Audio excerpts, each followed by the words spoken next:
तो हेलो। चल रहा है वो।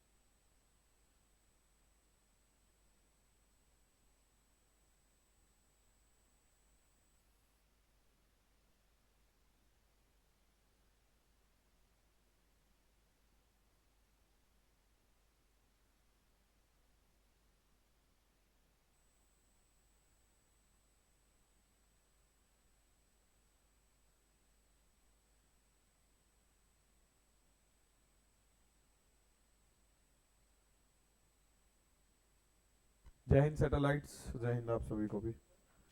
कल क्या हम पढ़ रहे थे? अंतरराष्ट्रीय संबंध में बेसिक कॉन्सेप्ट्स है ना। स्ट्रेटेजिक रिलेशनशिप, स्ट्रेटेजिक रिलेशनशिप तक हो चुका है। स्ट्रेटेजिक अलायंस भी बता चुके हैं शायद।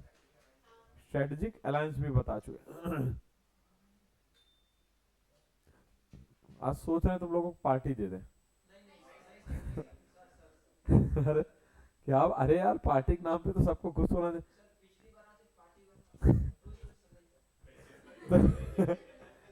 क्यों खुशी, क्या बोलती हो? दे देना। देखो खुशी अच्छी लड़की है, अभी बोलेगी यस सर पार्टी तो अच्छी चीज है। दे देना, तुम अपने मन से बताओ। कहाँ है? पार्टी में क्या दिक्कत है? ठंडा लग रहा है यार।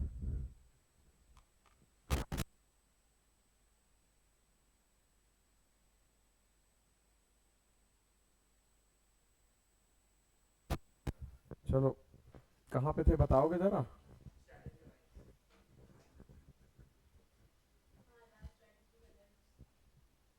एक टर्म है, आज पढ़ेंगे भी। जाने दो, अभी बाद में बताते हैं।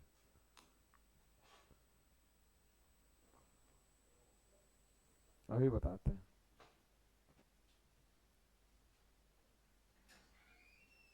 हाँ हाँ हाँ।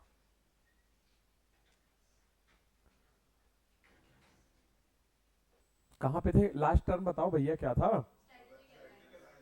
स्ट्रेटेजिक अलायंस हो गया था, है ना। और स्ट्रेटेजिक अलायंस में क्या क्या डिस्कस किया था हमने, जरा एक बार ये भी थोड़ा सा बता दो। अरे नहीं नहीं, की टर्म्स कौन कौन से हमारे हो गए थे एक बार जरा बता दो। We are running on the basic concepts, आज भी बेसिक कॉन्सेप्ट्स चलेंगे।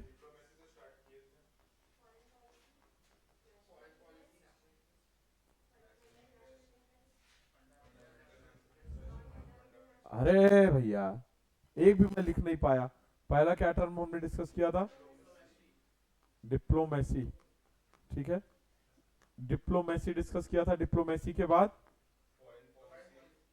अच्छा पहले फॉरेन पॉलिसी डिस्कस किया था। हाँ फॉरेन पॉलिसी, फिर उसके बाद नेशनल इंटरेस्ट, और दो तरह के नेशनल इंटरेस्ट बताए थे।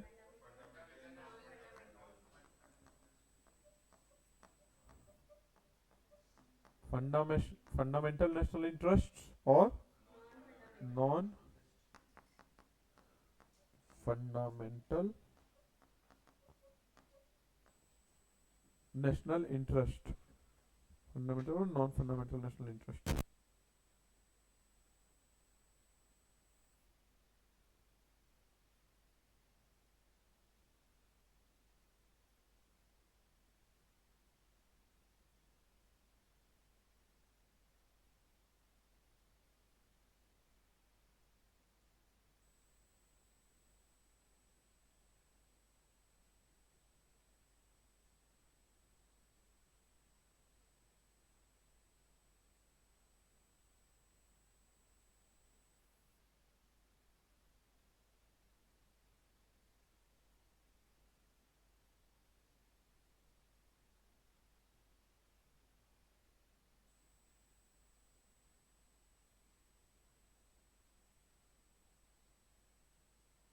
बोलते रहो नेशनल इंटरेस्ट के बाद।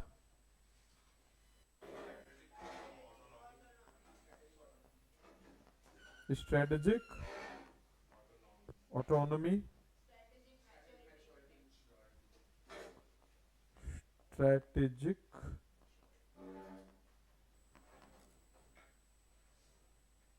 मैच्योरिटी और स्ट्रेटेजिक स्ट्रेटेजिक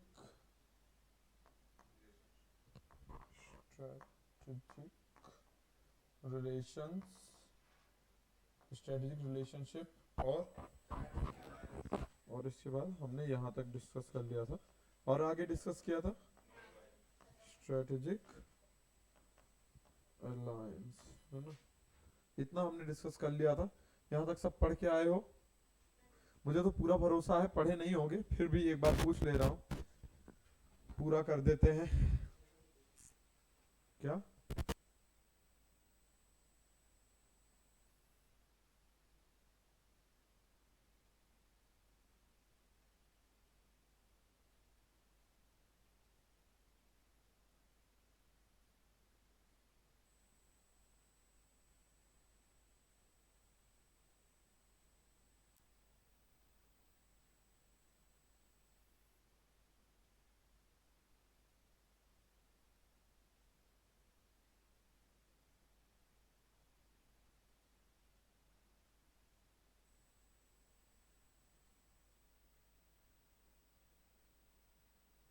ठीक है, तो क्या होता है डिप्लोमेसी, सबसे पहले बताओ। What is diplomacy? डिप्लोमेसी क्या है सर?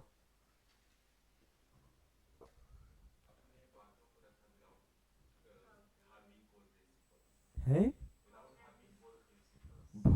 बहुत बढ़िया भाई, हम कहीं क्या बोल रहा है भाई? Without harming core principles. जैसे कुछ एग्जांपल दो, जैसे इंडिया के कुछ कोर प्रिंसिपल्स। बिल्कुल, बहुत बढ़िया, ठीक है। और फिर क्या भाई? फ्रांस, फ्रांस का एग्जांपल मछली वाला, मछली वाला। अच्छा भाई वो छोड़ना, वो तो सॉवर्निटी, सॉवर्निटी की डिबेट है, वो तो तुम्हें एक एग्जांपल दिया था। बाकी जब पॉलिटी पढ़ेंगे, नहीं पॉलिटी तो पढ़ा चुके हैं, बता भी चुके हैं। फॉरेन पॉलिसी, फॉरेन पॉलिसी क्या होती है बताओ लखन बाबू? एक बार तुम ही लोग हमको रिवाइज करवा दो भाई, बताओ व्हाट इज फॉरेन पॉलिसी? ठीक है, नेशनल इंटरेस्ट क्या है अंकिता बताओ? आखिरकार तुम लोगों का फेवरेट टर्म आ गया, तुम लोग बैठ के नेशनल इंटरेस्ट की तो पंचायत करते हो।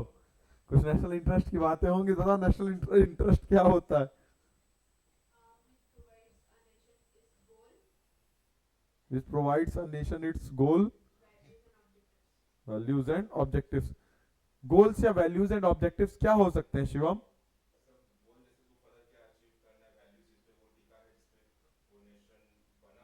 ठीक है, ठीक है, बहुत बढ़िया। ए गौतम बाबू, फंडामेंटल और नॉन फंडामेंटल नेशनल इंटरेस्ट में क्या डिफरेंस है?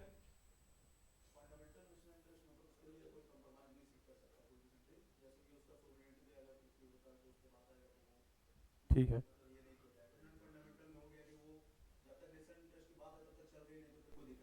ठीक है, बहुत बढ़िया। अरे हाँ हाँ, तुम ही से, तुमसे नहीं इधर आज तुम लोगों के फेवरेट टर्म्स आने वाले हैं, आज भी दो तीन आएंगे भाई। तुम नहीं आए थे अभी फिर अभी हम आ रहे हैं, रुको। अरे क्या नाम है तुम्हारा? निखिल, जरा इन दोनों के एग्जांपल बता दो, फंडामेंटल नेशनल इंटरेस्ट और नॉन फंडामेंटल नेशनल इंटरेस्ट में। कौन सी इंटीग्रिटी? नॉन फंडामेंटल में, नॉन फंडामेंटल में। हाँ हाँ, तब ठीक है। अरे और भी कुछ बता दो। अच्छा, आज के ग्लोबलाइज्ड वर्ल्ड में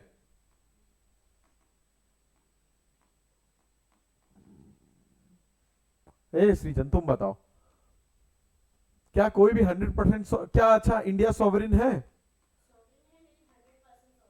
अच्छा तो कुछ एग्जांपल बता दो जहां पे 100% सॉवरेनिटी नहीं है। हम्म, क्या देना पड़ता है? कौन सी डिटेल्स वगैरह? कौन सी डिटेल्स देनी होती है भैया वर्ल्ड बैंक को? अपना दिमाग लगाओ उसके क्या है? ईटा? हाँ सर। बताओ, तुम बताओ लखन। हम्म, हाँ तो कौनो बता दो एक ठो। हम्म, क्या करना चाहा? हाँ हाँ ठीक है। चलो बस ठीक है, रहने दो। स्ट्रेटेजिक ऑटोनॉमी क्या होती है तुम बताओ जरा। ठीक है। स्ट्रेटेजिक मैच्योरिटी क्या होती है तुम बताओ लड़की। भाई गौतम तुम बताओ स्ट्रेटेजिक मैच्योरिटी क्या होती है? मैच्योरिटी क्या होती है तुम यही बता दो। हाँ एक मिनट, एक मिनट, एक मिनट, लेट हट। हाँ हाँ। इंटरेस्टिंग। नहीं नहीं नहीं, तुम बस मुझे मैच्योरिटी का मतलब ही बता दो बस। वो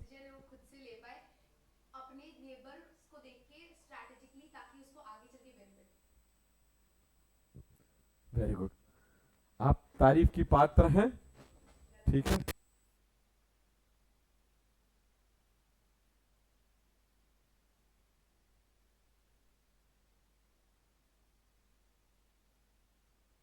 अच्छा मैच्योरिटी मतलब बता दो, स्ट्रेटेजिक मैच्योरिटी का तो ऐसे ही।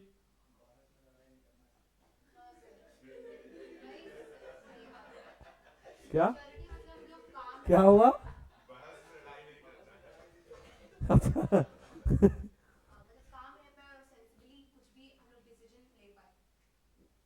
कौन सा क्या रह पाए?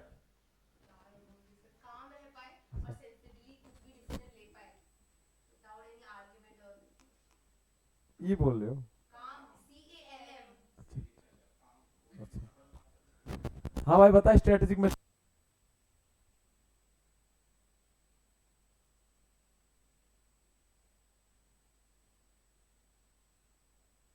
हाँ बताओ, पहले बताओ स्ट्रेटेजिक मैच्योरिटी क्या होती है? वेरी गुड, समझदारी।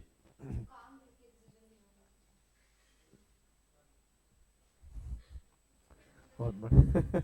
स्ट्रेटेजिक, हाँ अंकिता बताओ स्ट्रेटेजिक रिलेशनशिप क्या होती है?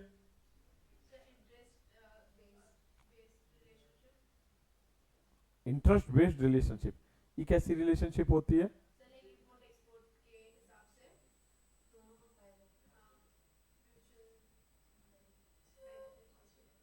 अच्छा स्ट्रेटेजिक रिलेशनशिप होने के लिए कंडीशन क्या होती है? प्रीतम गिरा के मारेंगे तुमको। ठीक है, का मतलब एक एनी पॉइंट पे इंटरेस्ट कन्वर्ज होता हो, है ना। अपना अंतिम वर्ड था स्ट्रेटेजिक अलायंस। बताओ स्ट्रेटेजिक अलायंस क्या होता है? इसको थोड़ा समझाओ तो माने। बताओ, शिवम बताएगा। जिस जिस हिसाब से हंस रहे थे उस हिसाब से बता भी दो। असुरी एकदम पूरी असुर प्रवृत्ति वाली हंसी आ चुकी है। अब बस रावण का रोल मिलना बाकी है।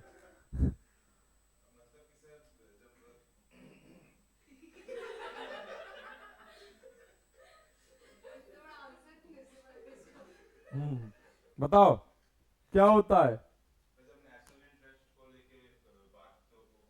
हम्म। हाँ। हम्म। हम्म।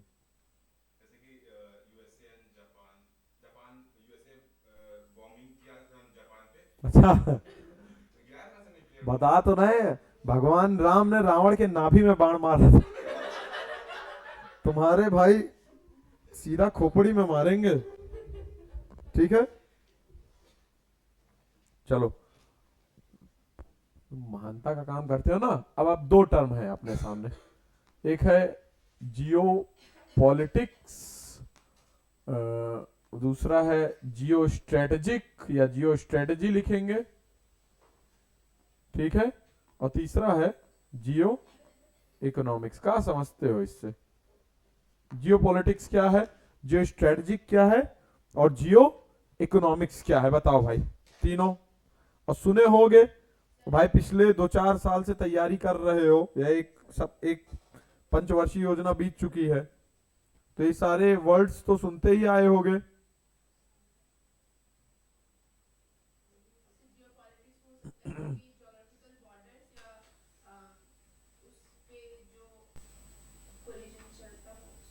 अच्छा, सिर्फ जियो पॉलिटिक्स ही हो सकता है। ज्योग्राफी के हिसाब से अगर हम लोग किसी पॉलिटिकल फायदे से किसी से फ्रेंडशिप करें, जैसे कि पाकिस्तान के साथ हमारा एनिमी है तो पाकिस्तान का जो नेबर है वो हमारा फ्रेंड, ज्योग्राफी के हिसाब से हमने फ्रेंडशिप रख कर रखी है, पॉलिटी को ठीक करके रखी है ताकि हमें कुछ हो सके। चलो काफी हद तक ठीक है। और और सर वो वाटर वाला जो डैम लिखो use of geographical factors like, Jio politics में लिखो use of geographical factors like location, use of geographical factors like location, resources, climate, terrain to shape, like location, resources, huh? Factors, geographical factors like location, resources, climate, terrain to shape nations foreign policy, to shape nations foreign policy। छोटा सा examples देता हूं, ये सुने हो? Map खोलो खट से, जो भी नई जगह बोले तो तुरंत खोलो। हाँ ठीक है ठीक है। स्टेट ऑफ मलक्का सुने हो?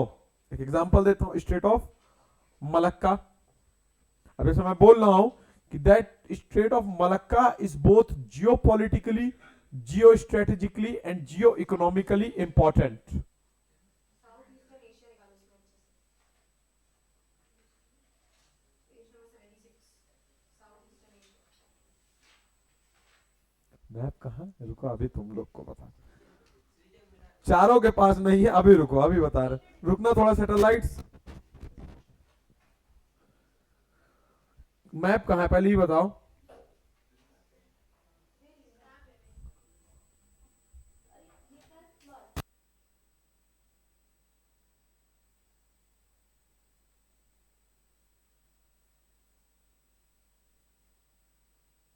Satellites use of geographical factors like location, resources. Resources कहाँ बोला भाई? अच्छा बोले हैं, ठीक है। Like location, resources, climate, terrain to shape nations foreign policy. Map कहाँ है? मैप कहाँ है? अभी तक मैप ही नहीं ले। मैप कहाँ है? हसनाथ नहीं बोले, तुम्हारा ही है सही में ये मक्कारी करते हो। हाँ, तभी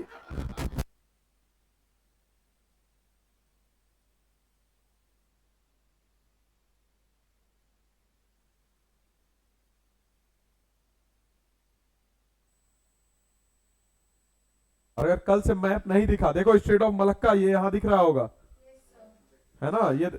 ये देखो, ये रहा। और इधर देखना है तो आप पीछे खोल के ज्यादा बढ़िया तरीके से देख सकते हैं। ये देखो, ये रहा, वहीं पे देख लो भाई, ठीक है? ये देखो, ये दिख रहा है स्टेट ऑफ मलक्का। देखो अब मैं बोलूं, ये इंडिया के लिए जियोपॉलिटिकली और जियो स्ट्रेटेजिकली दोनों इंपॉर्टेंट है। क्यों इंपॉर्टेंट है? तो देखो भैया, चाइना यहीं से साउथ, क्या कर रहा है भाई? देखो अगर मैं बोलूं कि दैट जो स्टेट ऑफ मलक्का है या मलक्का स्टेट है, वो इंडिया के लिए जियोपॉलिटिकली, जियो स्ट्रेटेजिकली और जियो इकोनॉमिकली तीनों इंपॉर्टेंट है। तीनों में क्या वर्ड है? जियो। जियो जियो मींस ज्योग्राफी से रिलेटेड। क्यों भैया? देखो मलक्का से ही तुम जाओगे साउथ चाइना सी से होते हुए इंडो चाइना रीजन में घुस पाओगे, ठीक है। और चाइना भी जो है इधर ही से ट्रेड करते हुए आता है। सर ताइवान यहीं पे है, इंडोनेशिया यहीं पे है, ब्रुनेई यहीं पे है, जापान भी इधर ही से है, नॉर्थ कोरिया और साउथ कोरिया सारा इधर ही से जाना होगा, ठीक है। अब मान लो चाइना का सारा ट्रेड यहां पे वेस्ट एशिया में बाई सी रूट इधर ही से होता है। अगर हम इसको ब्लॉक कर दे तो चाइना का बाई सी रूट ट्रेड बंद हो जाएगा, ऊपर से तो जाएगा नहीं, ऊपर आर्कटिक है, पूरा जमा होगा। तो इंडिया के लिए जियोपॉलिटिकली और जियो स्ट्रेटेजिकली इंपॉर्टेंट है कि नहीं? और इंडिया खुद भी ट्रेड करता है तो जियो इकोनॉमिकली इंपॉर्टेंट है कि नहीं? ठीक है, तो जियोपॉलिटिक क्या है समझ में आ गया? क्या बोल रही हो? अच्छा एक चीज मुझे और बता दो, व्हाट इज स्ट्रेट?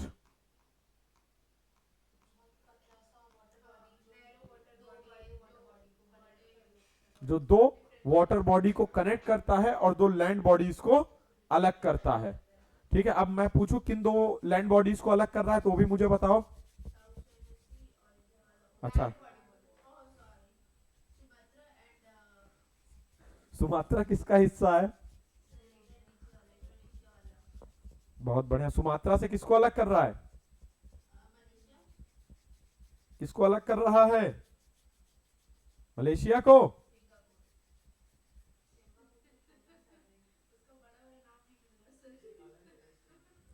हाँ मलेशिया का हिस्सा है, उसको नीचे वाले को मलेशिया पेनिनसुला बोलते हैं। और मैं बोलूं कि किन दो वाटर बॉडीज को जोड़ रहा है? अंडमान सी। अगर अंडमान सी की जगह मैं इंडियन ओशन लिख दूं तो भी सही है। ध्यान रखना, बहुत ज्यादा स्पेसिफिकली पूछना होगा तो अंडमान सी लिख देगा, ठीक है। तो दोनों तरह से ध्यान रखना। तो जियोपॉलिटिक्स समझ में आ गया। Use of geographical factors like location, resources, climate and terrain to shape the nations foreign policy. हाँ sir,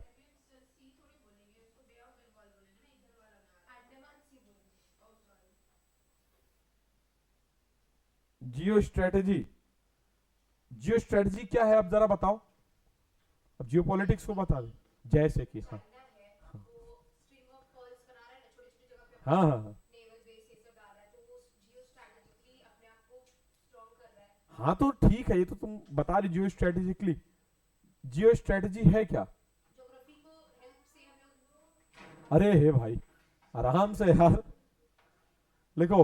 application of geopolitical understanding, application of geo strategy में, application of geopolitical understanding to create actual military और political plans to achieve national goals, to achieve national interest.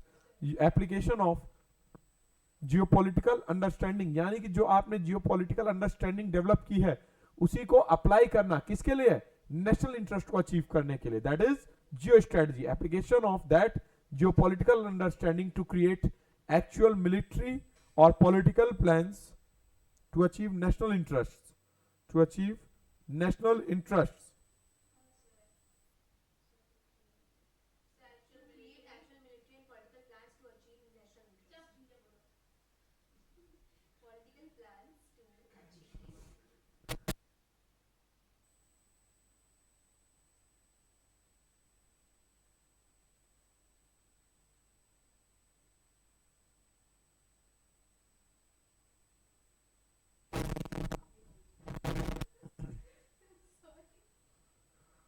Geo economics.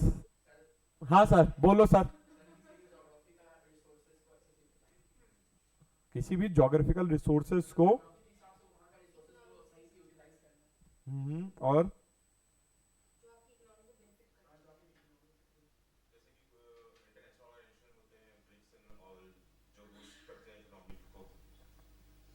Reason में रह के क्या बोल रहे हैं भाई? क्या क्या क्या? जैसे इंटरनेशनल ऑर्गेनाइजेशन है जो अपने आप में साइन करते हैं free trade deals and all अपने रीजन के इकोनॉमिक्स को बूस्ट करने के लिए, हाँ। तो ये भी एक एग्जांपल हो सकता है।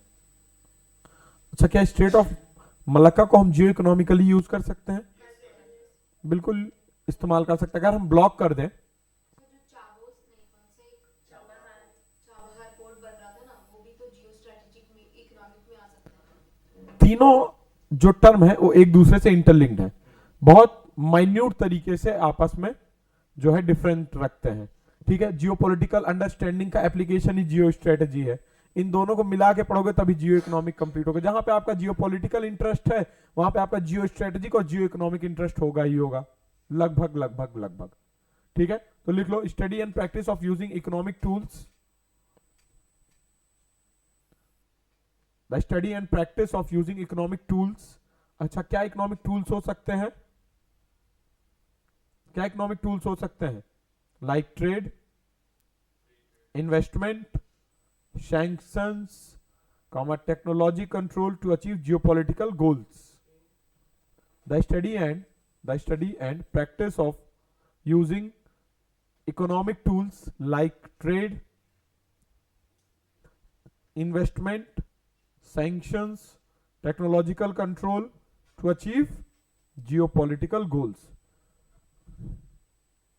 यानी कि हम शॉर्टकट में ये बोल सकते हैं, ये है जियोपॉलिटिक्स और उसी के अंदर का हिस्सा है जियो स्ट्रेटेजी और जियो इकोनॉमिक्स।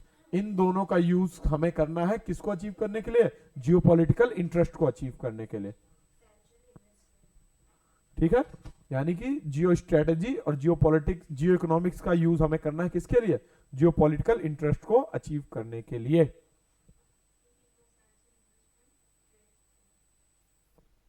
ठीक है। कोई दिक्कत? तीनों टर्म समझ में आ गया? महिला वर्ग, लड़का लोग,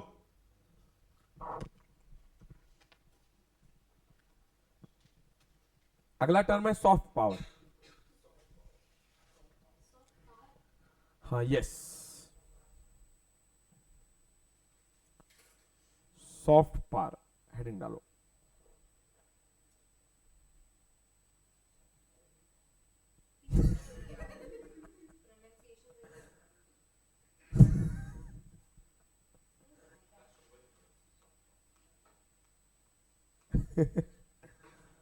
सॉफ्ट पावर प्रोनाउंसिएशन यही होता है ना, पावर नहीं होता। It's not power, it's par. It's not thumb, it's thumb. It's not our, no it's not hour, it's are. ठीक है।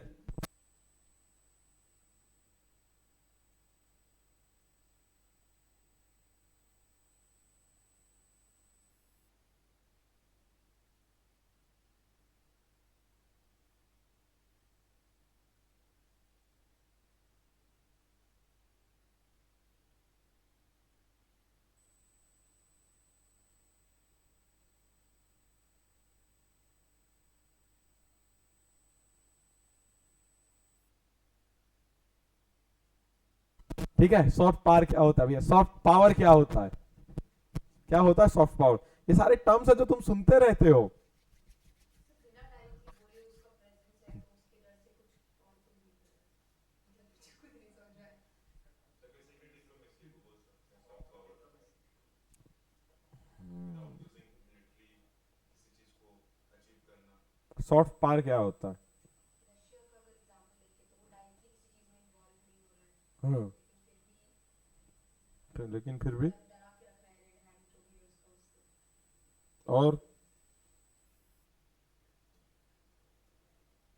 मतलब मैम नहीं है फिर भी उनका डर है ना।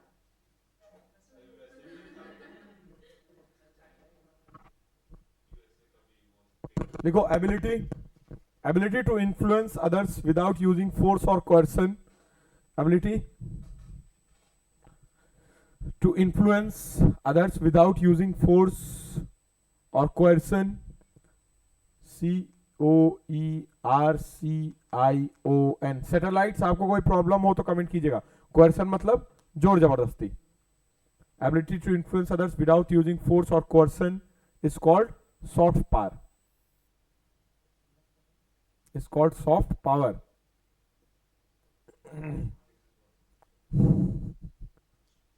It's called soft power. लिखते रहो, समझ में आ गया? मतलब हाँ, यस, एक ही लाइन का, बिना शक्ति या बिना जोर जबरदस्ती किए अगर आप किसी को इन्फ्लुएंस कर पा रहे हैं, that is your soft power मतलब शॉर्टकट में एक अक्षर में अगर लिख के दिखाऊं,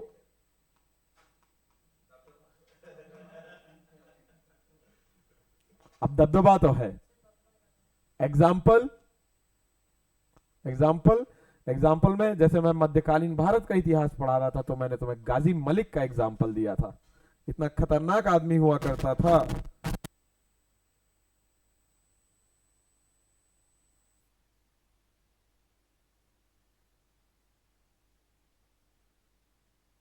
मैंने बताया था ना, अलाउद्दीन खिलजी का वो हुआ करता था, क्या हुआ करता था?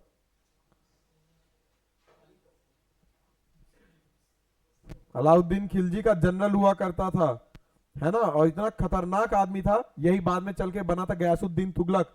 मंगोलों को 29 बार डिफीट किया था और मंगोलों को जाके उनके सीमा में मार के आता था, मतलब उनके घर तक। और इतना खौफ हो गया था, मंगोली माए बोलती थी सो जाओ बेटा वरना गाजी मलिक आ जाएगा। तो उसका खौफ मेंटेन रहा, दैट इज सॉफ्ट पावर, यानी बिना फोर्स या बिना कोerसन के भी बाद में काम उसके नाम पे काम होने लगा, है ना। अब शॉर्टकट में इंटरनेशनल रिलेशंस में किसको बोलते हैं soft power? For example India के परिप्रेक्ष्य से देखते हैं, योगा से ही होगा, घर की मुर्गी दाल बराबर, ठीक है।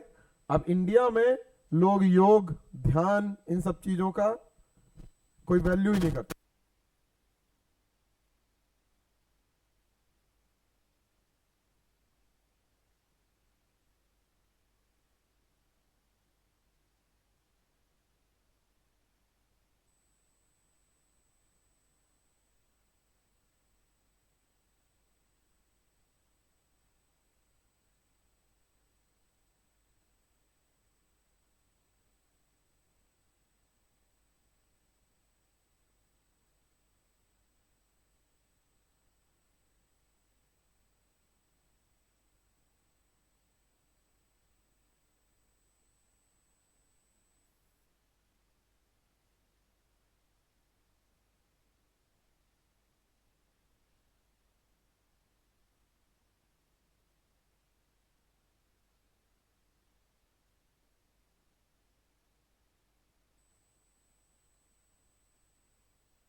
एग्जाम्पल लेते हैं योगा का।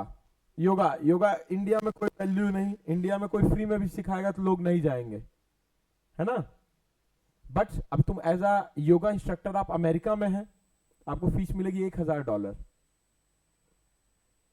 $1000 रियलिटी बता रहा हूं वहां। हाँ ठीक है, आपको वहां फीस मिलेगी $1000, ठीक है। क्यों? स्पिरिचुअलिटी की यहां पे वैल्यू ही खत्म हो जा रही है। कौन ज्ञान दे रहा है? अरे ज्ञान देना और उसको खुद पे लागू कर पाना दो अलग बातें हैं। दुनिया को ज्ञान दे देना और खुद पे लागू ना हो पाना दो अलग बातें हैं, है ना। आप योगा भी इंडिया के सॉफ्ट पावर में है।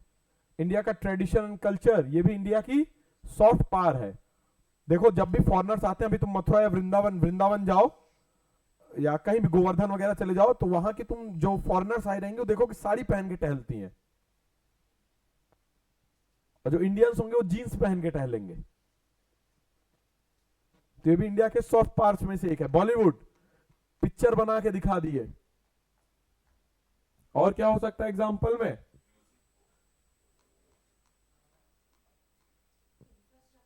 आईफोन।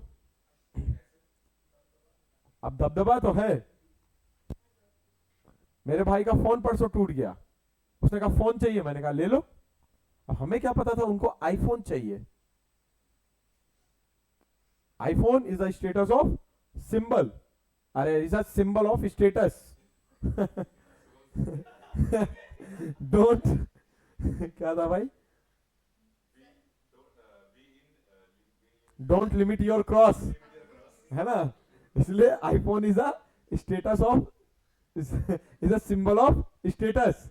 अभी आईफोन अगर हो ऐसा हो जाए कि आईफोन कल के कल बंद हो रहा है, अभी देखो आधे लोगों को तो नींद आनी बंद हो जाएगी। और आईफोन अभी जब 17 लॉन्च हो रहा था तो उसके एक दिन पहले से, एक दिन पहले रात से लोग मुंबई में लाइन में लगे हुए हैं। हाँ हाँ, लाइन में एक दिन पहले लाइन में लगे हैं बेफिजूल में। ये हमारे भाई साहब भी गए 1.5 लाख रुपए का लेके आए। लेके मैंने कहा भाई मिला क्या? कह रहे मोबाइल मिला। रहे मैंने कहा यार 30-40 हजार रुपए के लिए थे, क्या जाता है? नहीं ये अच्छा है, अच्छा है। मीन्स आईफोन किसका स्टेटस है? अरे किसका सिंबल है? स्टेटस का। तो ये भी अमेरिका के सॉफ्ट पावर में से एक है। गुची, पराडा, फॉर्चूनर, डिफेंडर, कौन सा गिरगिट? गिरगिट है ना, ये सब क्या है? नहीं भैया, हार्वर्ड, हार्वर्ड यूनिवर्सिटी नहीं, नहीं भाई सबके पास है हार्वर्ड यूनिवर्सिटी। अगर आपके सामने कोई बोल दिया कि हम हार्वर्ड से पढ़ के आए हैं, कैम्ब्रिज से पढ़ के आए हैं, तो वो अगर वो बोल रहा है तुम्हें कुछ नहीं समझ में आ रहा, हार्वर्ड, हार्वर्ड, हार्वर्ड यूनिवर्सिटी। और अगर वो बोल रहा है तुम्हें सब कुछ समझ में आ रहा है, Harvard university, Harvard university, Harvard university से पढ़ के। तो ये सब क्या है? ये सब सॉफ्ट पावर है। ये इन्फ्लुएंस कर रहे हैं ना, बिना किसी फोर्स या बिना किसी कोएर्शन यानी जोर जबरदस्ती के इन्फ्लुएंस कर रहे हैं ना, तो it is under soft power.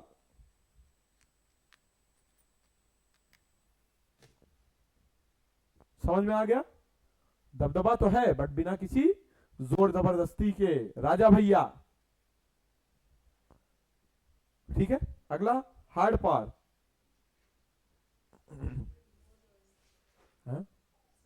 जोर जबरदस्ती की जाए। Ability to influence others by using force, ability to influence others by using force, ability to influence others by using force. Example में न्यूक्लियस एक मिनट है, रुको रे अंजलि, अंजलि, अंजलि बेटा क्या छूटा है तुम्हारा? हे रुको एक मिनट, अंजलि क्या छूटा है तुम्हारा?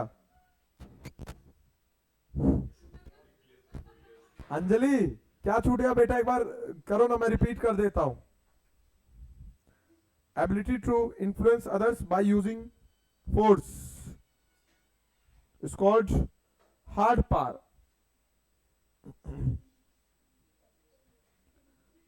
ये जियो इकोनॉमिक्स का दिखाना क्या बोले थे? अंजलि लिखना जरा। The study and practice of using economic tools, the study and practice of using economic tools like free trade,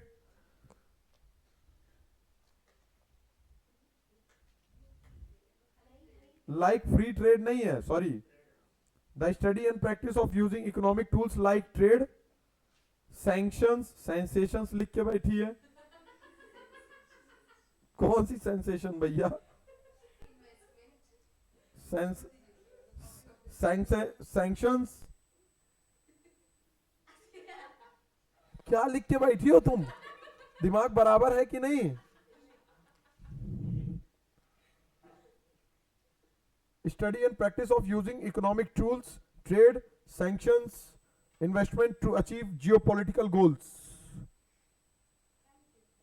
पता नहीं क्या लिख के बैठी है उसी में, geo political, geo interest. Anjali बेटे लिख पाई दोबारा? लॉजिक की बात होती तो नहीं, लॉजिक की बात होती तो महिला थोड़ी होती। अंजलि बेटे लिख पाए? कोई बात नहीं, आई हैव हार्ड पावर। मैं तुरंत अभी सहने काबिल बना दूंगा अगले 5 मिनट में ही। बताओ ठीक है? एग्जाम्पल में हार्ड पावर में लिख लेना, ability to influence others by using force. Example में पहला एग्जाम्पल लिख लेना, threat to use military, nucleus bomb गिरा देंगे। ठीक है? सेकेंड एग्जाम्पल लिख लेना, threat to impose economic sanctions, USA धमकी देता है ना, सैंक्शंस लगा देंगे। अगर तुम रशिया से ऑयल खरीदोगे तो इंडिया तुम पे हम सैंक्शंस लगा देंगे। Threat to impose sanctions, example में लिख लेना यूएस सैंक्शंस ऑन रशिया।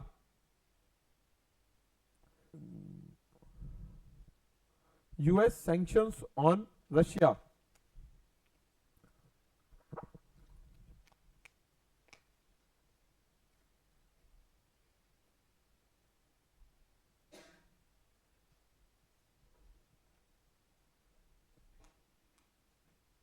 ठीक है, सॉफ्ट पावर और हार्ड पार्ट समझ में आ गया। अगला कोल्ड वॉर। कोल्ड वॉर यानी ऐसा वॉर जो ठंडी में लड़ा जाए।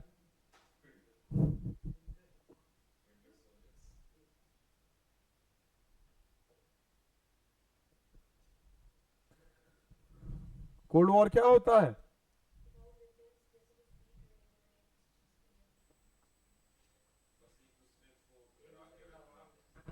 हम्म हम्म अच्छा, और हम लोगों को कोल्ड वॉर नहीं पता।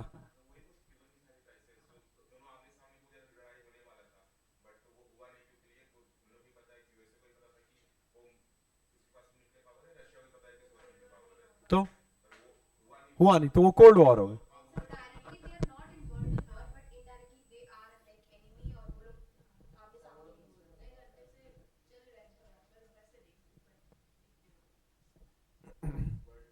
कोल्ड वॉर क्या था sir? It was the war of ideologies. It was war of ideology, war of ideologies between which two countries? Between USA and USSR. और बेसिकली आइडियोलॉजी क्या थी? Capitalism versus socialism. It was the war of ideologies between USA and USSR. Means shortcut में बोले तो openly confront ना करके indirectly confront करना, है ना। अब जैसे मान लो प्रत्यक्ष रूप से तो 1991 में खत्म हो गया था, एरो करके लिख लेना। It was started in 1945। It was started in 1945 and lasted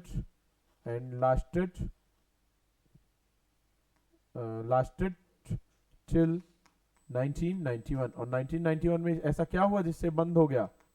disintegration of USSR. अब इस शॉर्टकट में समझ लो भैया, डिसइंटीग्रेशन ऑफ यूएसएसआर का मतलब क्या है। एक बार मैं मैप दिखा के बता देता हूं।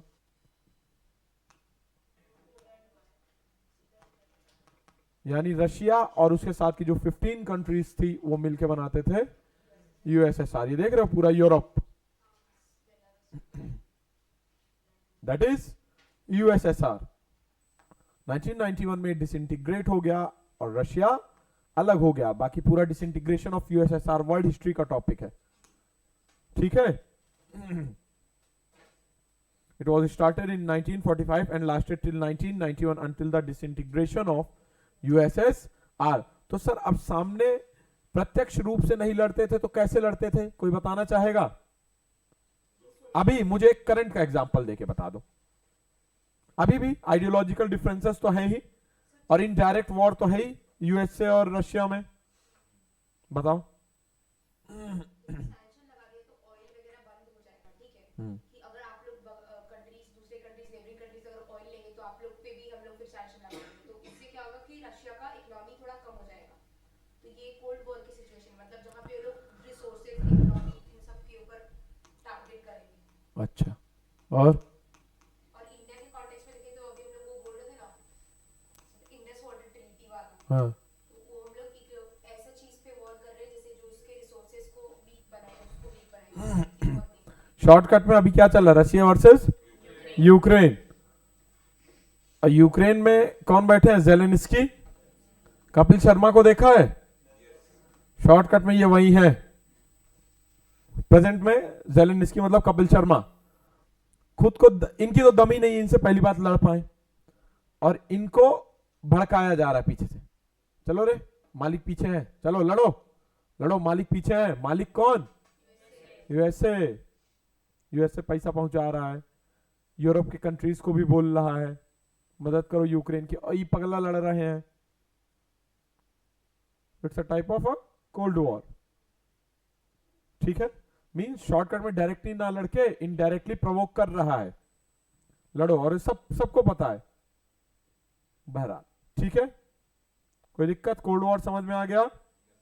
War of ideologies. नेक्स्ट है नॉन अलाइंड मूवमेंट। क्या हो रही थी का, कोई दिक्कत? सर एक एग्जांपल आ रहा था लेकिन याद नहीं आ रहा था। हाँ बताओ। इजराइल में भी एक हुआ था ना जिसमें यूएसए उसका हेल्प कर रहा था।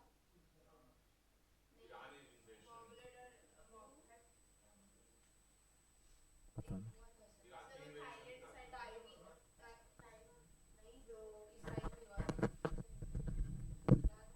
चलो, नॉन अलाइंड मूवमेंट नेम जब याद आए तो मुझे भी बताना।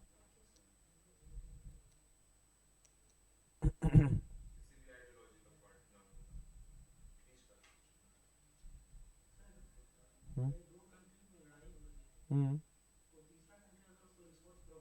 हम्म, इनडायरेक्टली। इनडायरेक्टली। अब तो तुम दो लोग लड़ रहे हो, हम आग भड़का दे तो है क्या? एक मिनट रुको जी, सुनने दो। दूसरे क्या? लेकिन मैं डायरेक्ट थोड़ी लड़ रहा हूं, मैं तो तुम्हें भड़का रहा हूं ना, और तुम लड़ रहे हो, लड़ते रहो।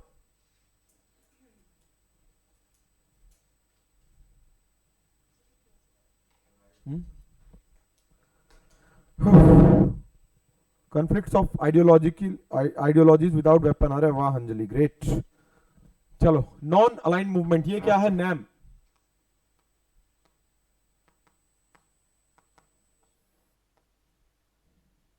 नॉन अलाइंड मूवमेंट, नैम क्या है, किसी को पता है? कोल्ड वॉर के दौरान ये चर्चा में था, जब इंडिया इंडिपेंडेंट हुआ था तो वो नैम को चूज किया था रादर यूएस ने यूएस साथ सपोर्ट करने को, क्योंकि वो एक ग्रोइंग कंट्री था।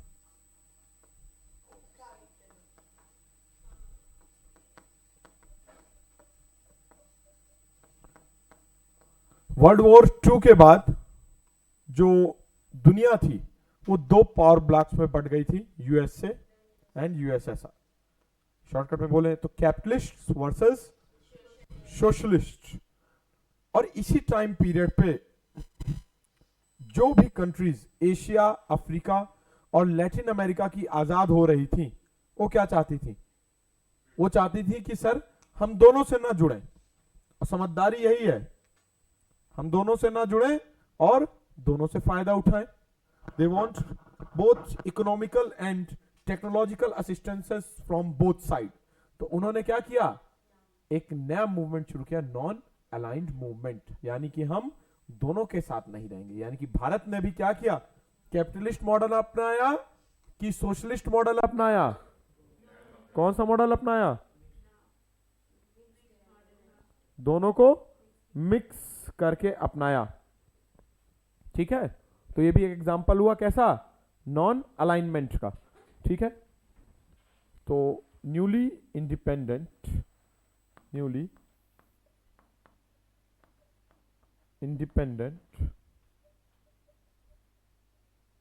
Countries of Asia, Latin America क्या होता है? हैं?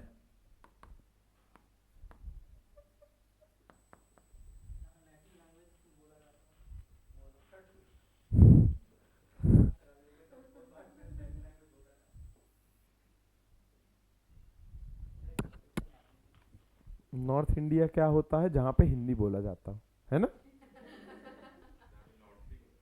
हम्म।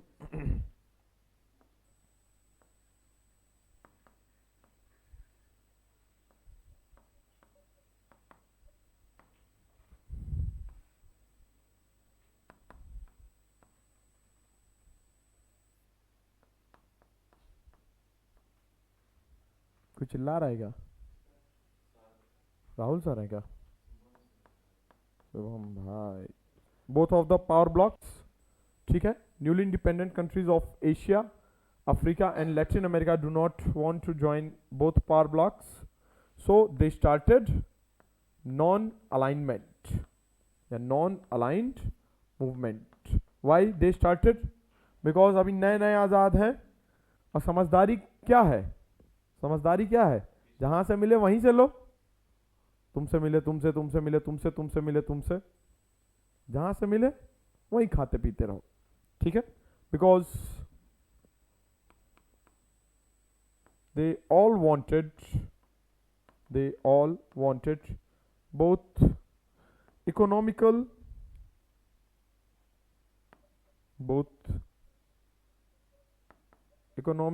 and technological, both economical and technological assistance from both power blocks.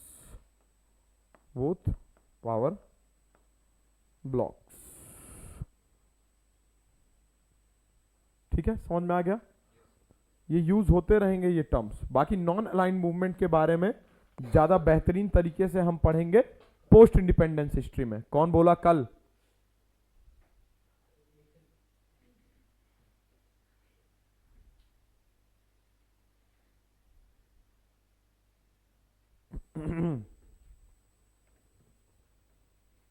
जहां से मिले चुपचाप वहीं से लेते रहना चाहिए, छोड़ना कहीं नहीं है.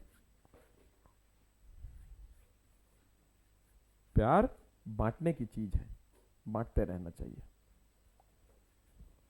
अगला Washington consensus. Washington consensus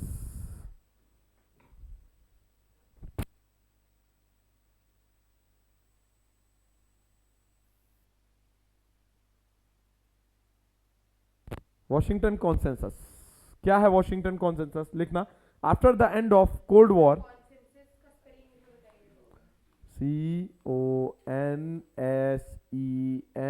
CONSENSUS, Washington. Washington का नाम सुना है ना? वॉशिंगटन क्या है? वॉशिंगटन डीसी कहाँ की कैपिटल है? यूएसए की. ये डीसी मतलब होता है direct current.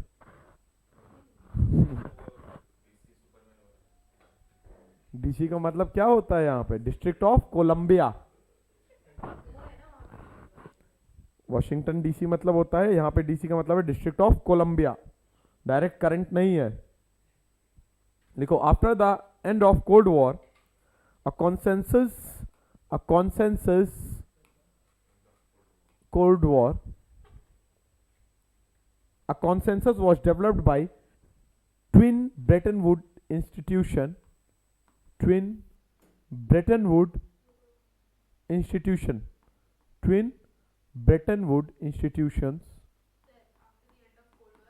Cold War. A consensus emerged by Twin Bretton Woods institution. Twin Bretton would institution का क्या मतलब है? ये वर्ल्ड बैंक और IMF, इनको ट्विन ब्रेटन वुड इंस्टीट्यूशंस बोलते हैं. क्यों? क्योंकि ये ब्रेटन वुड्स कॉन्फ्रेंस के बाद ये दोनों एमर्ज हुए थे एक साथ में, इसीलिए इनको ट्विन ब्रेटन वुड इंस्टीट्यूशंस बोलते हैं. Twin Bretton wood institutions, world bank, IMF, in favour of market economy, in favour of market economy, in favour of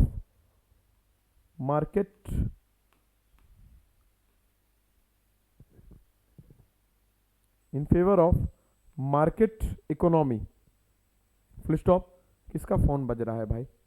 this consensus came to be known as Washington consensus. This consensus came to be known as Washington consensus. Washington consensus क्यों कहते हैं? Because जो world bank और IMF है, इन दोनों का headquarter कहाँ है?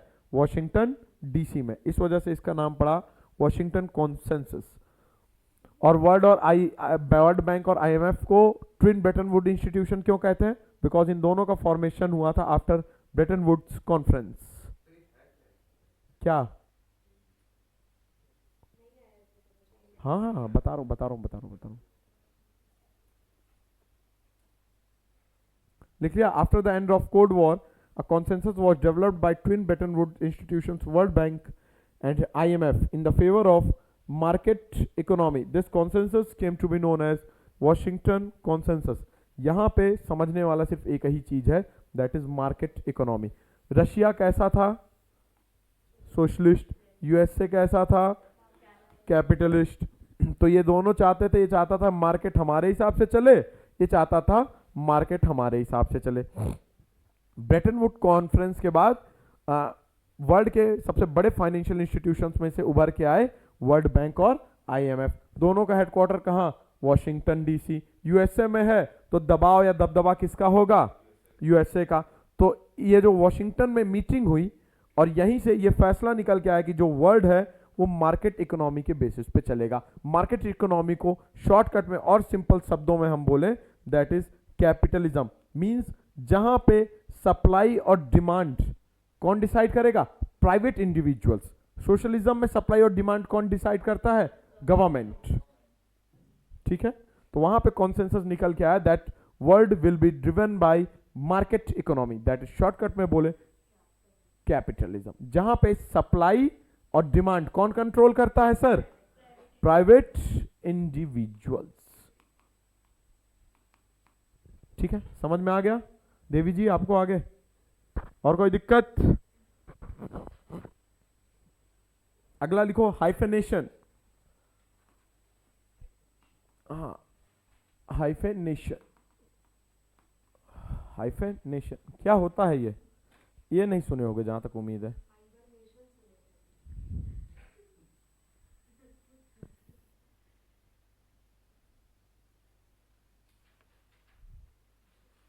कहीं सुनी थी? वो भी नहीं सुनना था।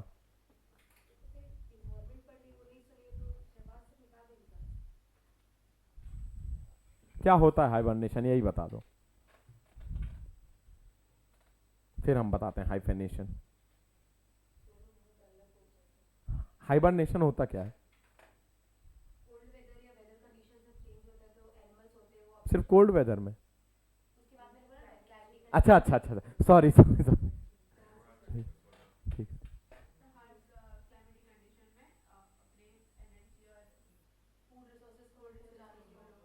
हम्म,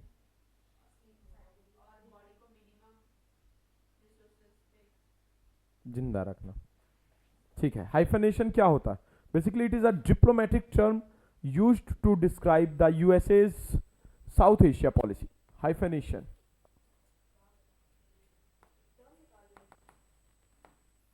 दो जगह इसका हम यूज करेंगे, एक इंडो यूएस और एक इंडो इजराइल में। ठीक है, it's basically a diplomatic term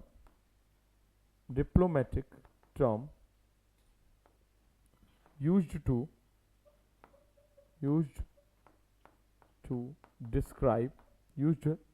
describe USA's South Asia policy.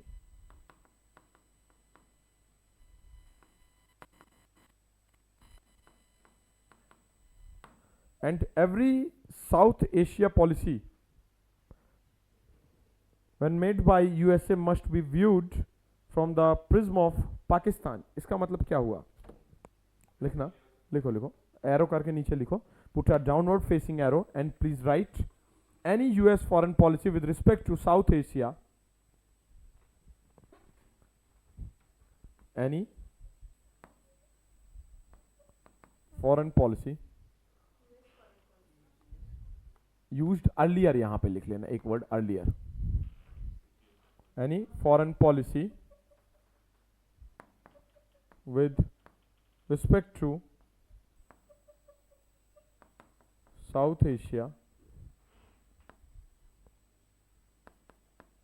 by USA must be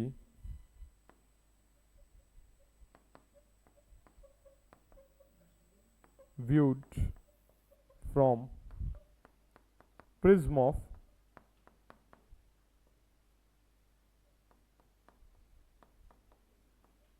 Pakistan.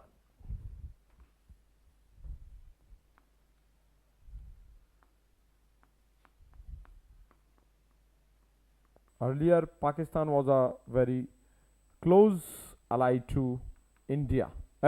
Sorry, USA. Sorry ठीक है. मीन्स अभी देखो, means any foreign policy with respect to South Asia by the USA must be viewed from the prism of Pakistan. यानी कि primary concern of the USA's foreign policy makers was that what Pakistan will think. Means जो भी USA foreign policy बनाता था India के लिए specially, उसके पहले वो बनाते से पहले नेशनल इंटरेस्ट नहीं देखता था, वो ये देखता था कि पाकिस्तान क्या सोचेगा. Because India was a close, India was and India is the close ally to Russia. तो हमें बैलेंस करने के लिए पाकिस्तान को यूज करता था, और जो भी पॉलिसी बनाता था उसको सबसे पहले पाकिस्तान को रखता था. यानी कि ये रहा यूएसए, ये रहा इंडिया, और बीच में पाकिस्तान क्या सोचेगा, पाकिस्तान को नुकसान तो नहीं हो रहा है जो हमने पॉलिसी बनाई है, ठीक है, और फिर वो पाकिस्तान वेरीफाई करेगा और वो फिर पॉलिसी आएगी. ठीक है, तो यहां पे फिर एक एरो करके लिख लेना. Primary concern of USA policy makers use to be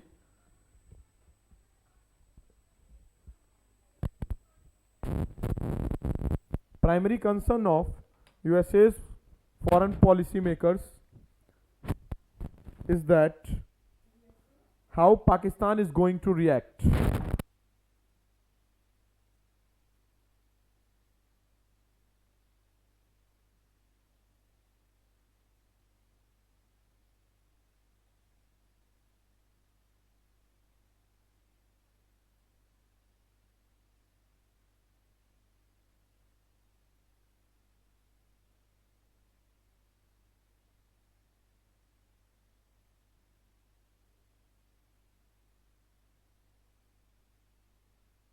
Primary concern of USA's foreign policy makers is that how Pakistan is going to react. That is the term hyphenation. हाँ हाँ, वॉज कर लो भाई, was कर लो.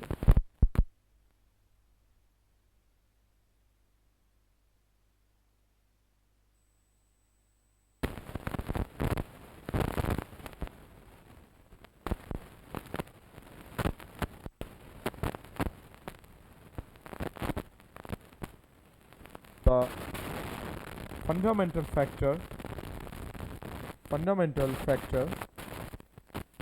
in Indo-USA's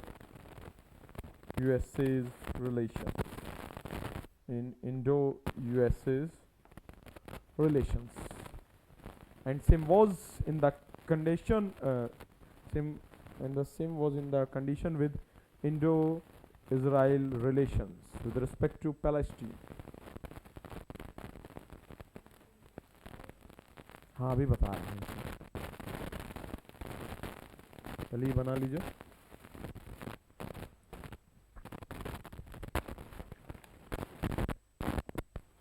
लिख लिया ये.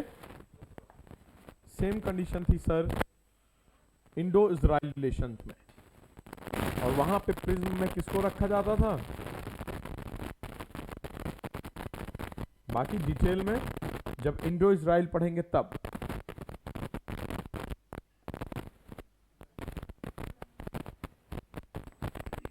Palestine was the fundamental factor. Palestine was the fundamental factor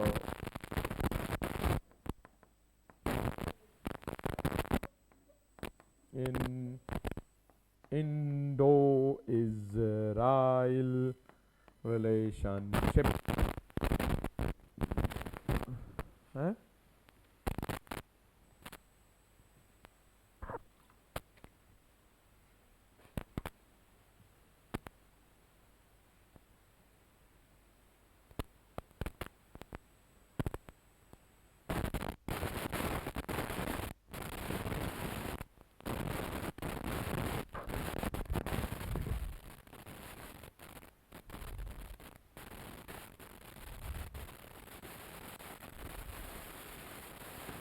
ठीक है, समझ गए. तो ये hyphenation word basically Indo US relations में हम यूज करेंगे और इंडो इजराइल रिलेशंस में, इन दो जगहों पे हम ये टर्म यूज करने वाले हैं। अगला टर्म लिखना बेसिक कॉन्सेप्ट का, दैट इज डी हाइफनेशन, इसी का उल्टा डी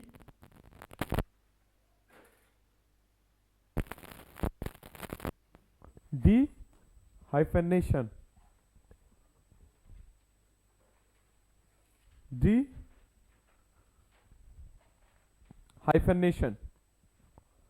Since George Bush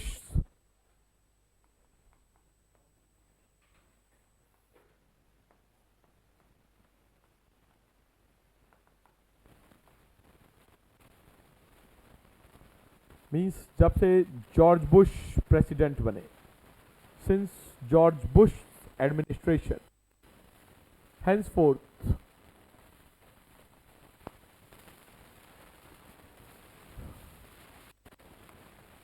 तब से ये पर्सपेक्टिव चेंज हो गया। अभी इसके पहले क्या था, हम पाकिस्तान को, हम नहीं मतलब यूएसए पाकिस्तान को एज अ प्रिज्म रखता था regarding the policy formation with India, ठीक है। अब जॉर्ज बुश के आने से क्या चेंज हुआ, henceforth any US foreign policy लिखना, henceforth any US foreign policy with respect to India, policy with respect to India will be viewed independently,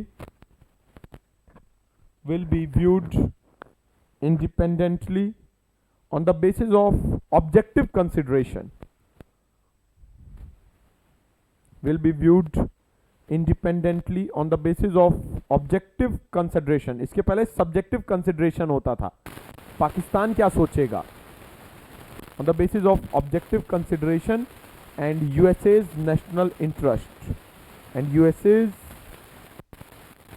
national interest कहाँ से छूटा, viewed independently on the basis of, कहाँ से छूटा लखन, नहीं छूटा, on the basis of objective consideration and USA's national interest। Again put a downward facing arrow in the middle, यानी कि हम क्या कहना चाह रहे हैं, तो लिखो Pakistan as a fundamental factor, Pakistan as a fundamental factor got decoupled from Indo-US relations, Pakistan as a fundamental factor got decoupled from Indo-US relations,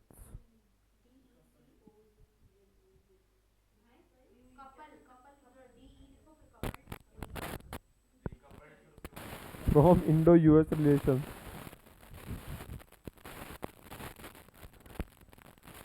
decoupled from Indo-US relations।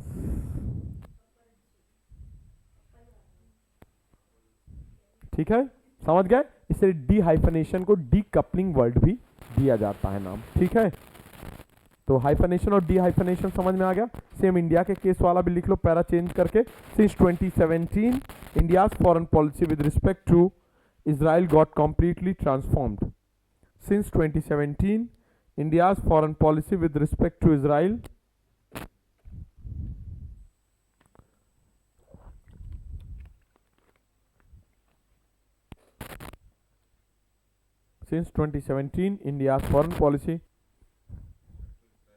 got completely transformed. Put a downward facing arrow in middle.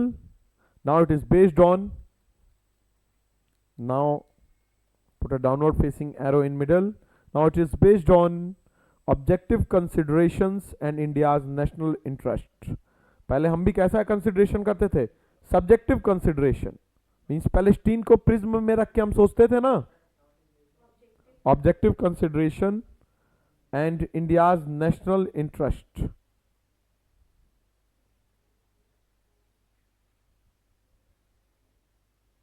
Again put a downward facing arrow in middle and do right, and right. Palestine as a fundamental factor got decoupled from Indo-Israel relationship।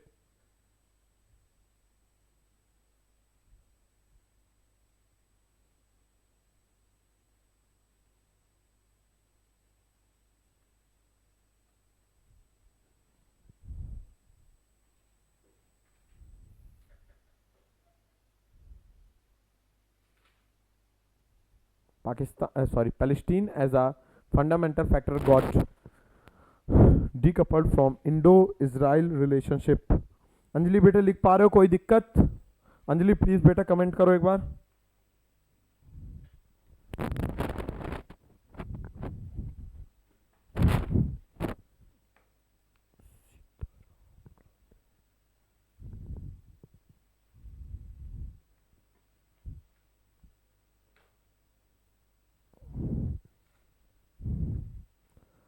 Repeat once again. Since 2017, India's foreign policy got.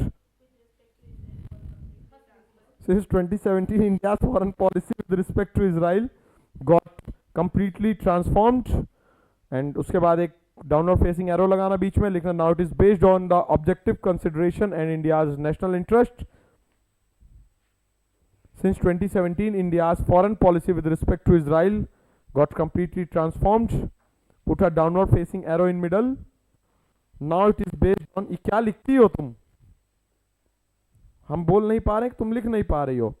Now it is based on the objective consideration and India's national interest. Again, put a downward facing arrow in middle and write Palestine as a fundamental factor got decoupled from Indo-Israel relationship. ठीक है?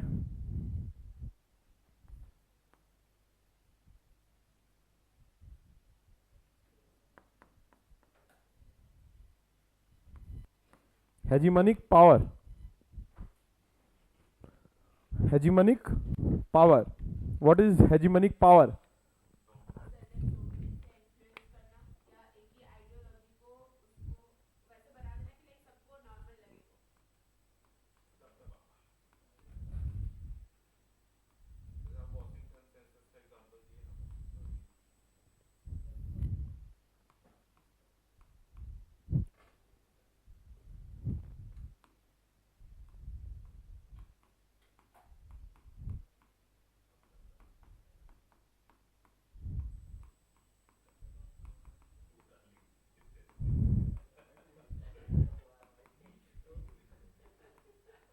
यही है shortcut में.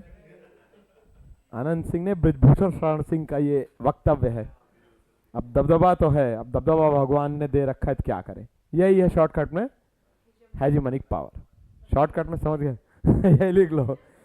अरे हेजिमनिक power, अब तुमसे exam में ये नहीं पूछने वाला व्हाट इज हेजिमनिक पावर या what do you mean by the term hegemonic power. Shortcut में तुम्हें पता होना चाहिए कि हेजिमनिक पावर का मतलब क्या होता है. तो देसी अंदाज में समझ जाओ उससे अच्छा क्या मतलब है. अब दबदबा तो है. अब जैसे यहाँ शिवम और अंकिता का हंसने पे दबदबा है. ऐसा हंस दो.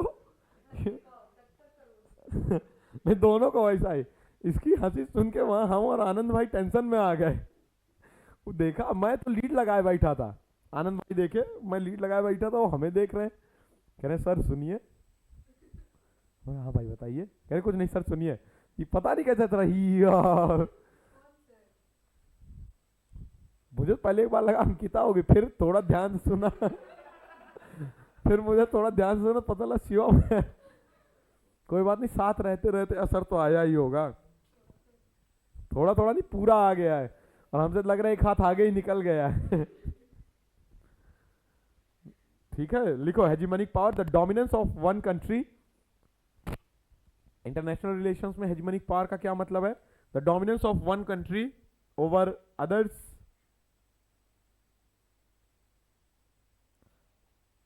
Not just through force, not just through force. यानी कि सिर्फ फोर्स यूज करके नहीं, यानी पावर यूज करके नहीं, through force, but by shaping international rules. But by shaping international rules.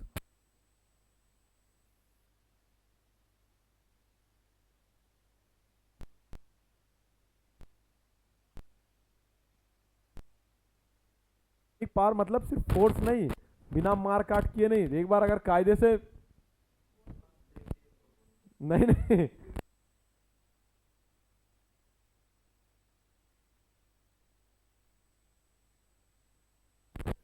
Not just through force, not just through force, but by shaping, but by shaping international rules, norms, but by shaping international rules, norms, and even consent, making its and even consent, making its interest seems universal, making it interest seems universal. यहां पे एक नाम बस बता दो, बस हेजिमनिक power में। अब दबदबा तो है, अब दबदबा भगवान ने दे रखा है तो क्या करें सर। डॉलर के ऊपर नीचे होने पे पूरी दुनिया की करेंसी ऊपर नीचे होती है, इसीलिए गाने हमेशा डॉलर पे चलते हैं, डॉलर पे बनते हैं, है ना? क्या बोल रहे हो? सिद्धू मूसेवाले का गाना है ना, डॉलर वांगुनी नाम सड्डा चलदा। तो गाने किस पे बनते हैं? जिस चीज की दुनिया में उपयोगिता है गाने उसी पे बनते हैं। शरीर में सबसे ज्यादा उपयोगिता किसकी है? दिल की, हार्ट। तो गाने किस पे है? दिल पे। कभी सुनो किडनी पे गाने कि लीवर पे बनाओ? कि लीवर मेरा देखो न मेरी हैसियत देखो, ऐसा कोई गाना है ना? दिल मेरा देखो। ये गाने तो और बर्बाद करके रखे हैं। एक बार एक लड़का गा रहा था, दिल मेरा देखो न मेरी हैसियत देखो। नहीं, मैंने कहा दिखा दिल, दिखा।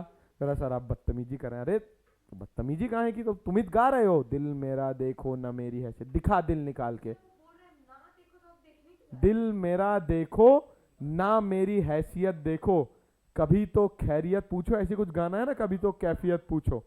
वही कह रहा था, दिल मेरा देखो। मैंने कहा दिखा दिल निकाल के। कह रहा सर आप बदतमीजी कर रहे हैं। मैंने कहा तो मैं हूं तो करूंगा तो है ही, नहीं तो फिर दिखा नहीं सकते ना दिल, तो नहीं दिखा सकते तो दोबारा फिर हैसियत दिखाने की बात करना। हैसियत दिखा दो भाई, जब दिल नहीं दिखा सकते तो दिखाओ। 4-6 फॉर्च्यूनर रखे हो, 200-300 करोड़ रुपया तुम्हारे बैंक अकाउंट में है। तो यूएसए में डॉलर के अप डाउन होने से सब कुछ अप डाउन हो जाता है। फेडरल रिजर्व्स इंटरेस्ट रेट जहां अप डाउन करता है तहां देखो पूरा शेयर मार्केट अप डाउन होने लगता है ना? अब फेड क्या हो गया?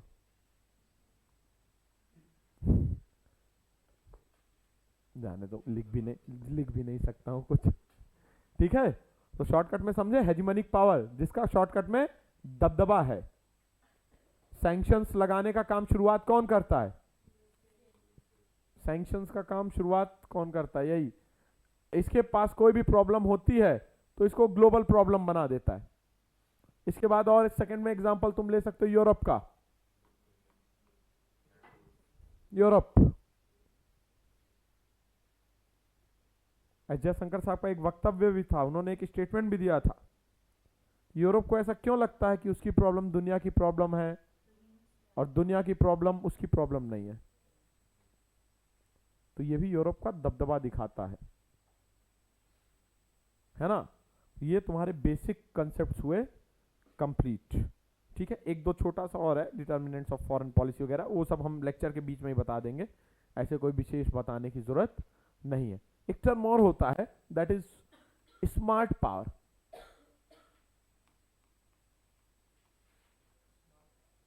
हाँ, ये क्या होता है?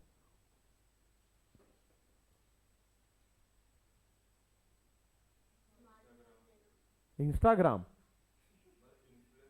अच्छा, मतलब इंटरनेशनल रिलेशन में तुम इंस्टाग्राम लगाओगे?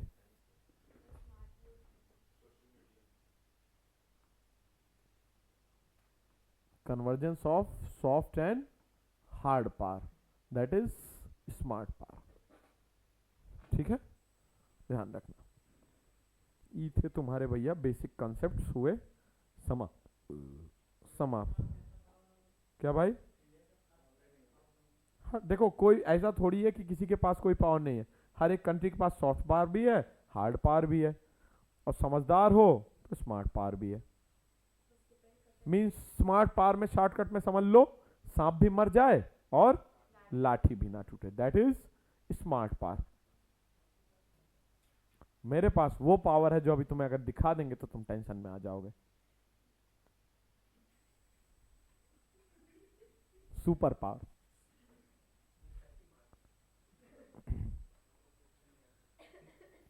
टेंशन में आना है, शॉर्टकट में तो तुम्हें एक एग्जांपल दे ही देते हैं। नहीं नहीं, पार्टी नहीं देंगे। कहीं तो कोई एग्जाम्पल में था, कुछ तो था जहां पे मैं सोचा था कि आज प्रीतम का एग्जाम्पल दूंगा, बट मैं वो भूल गया। क्या था? नहीं, मैं भूल गया। कहीं तो एग्जाम्पल मैं सोच के आया था कि देना था, कि तुम जानते हो मैं कौन हूं।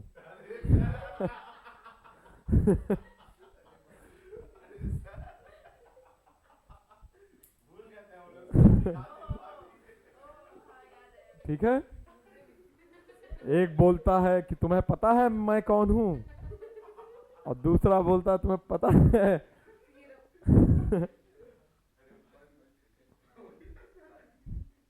ठीक है अंजलि बेटे, कोई सवाल हो तो पूछो, वरना बढ़ेंगे अब हम आगे कल।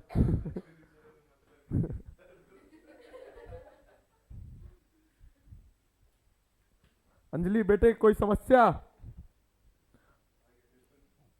हाँ अंजलि, कौन सी समस्या है, बोलो।